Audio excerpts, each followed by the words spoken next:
பாக்கியராஜுடைய படங்களில் எனக்கு ரொம்ப ரொம்ப பிடிச்சது அந்த 7 நாட்கள். அது என்ன காரணம்னா, கிளைமேக்ஸில் அவர் பேசியிருக்கிற வசனம், எண்ட காதலி சாரே எண்ட காதலி உங்கள் மனைவி ஆகலாம், ஆனால் பட்ஷே உங்கள் மனைவி என்ற காதலி ஆக முடியாது.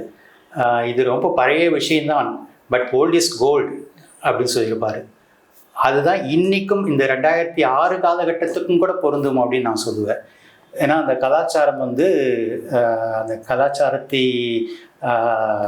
முற்றாக புறக்கணிக்கிற சில படங்களும் இன்னைக்கு தமிழ் சினிமாவில் வந்துட்டுருக்குங்கிறது ஒரு துரதிர்ஷ்டமான அவலமான விஷயம். ஆனால் அந்த கலாச்சாரம் இன்றைக்கும் காக்கப்பட வேண்டும்.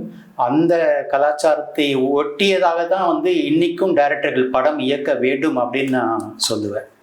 அந்த படத்துடைய கிளைமேக்ஸ்லாம் அவங்களுக்கு கடைசி வரைக்கும் என்ன பண்ண போறான்ற ஒரு எதிர்பார்ப்பு இருந்துகிட்டே இருக்கும். அந்த 7 நாட்கள் கிரைம் த்ரில்லர் மாதிரி தான் அந்த படம் இருக்கும். ஆமாம்.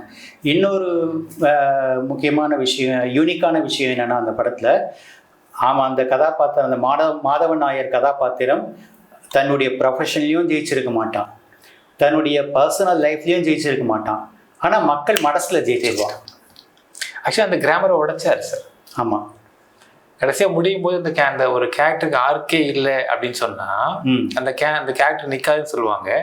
ஆனால் அந்த ஒரே ஒரு டைலாக்ல அந்த கேரக்டர் நிப்பாட்டி வச்சுட்டாரு. கரெக்ட். அந்த கடைசி டைலாக் மட்டும்தான் அந்த கேரக்டர் நிப்பாட்டுறதுக்கே பெரிய ஒரு இதாக இருந்திருக்கும் சார். ஆமாம்.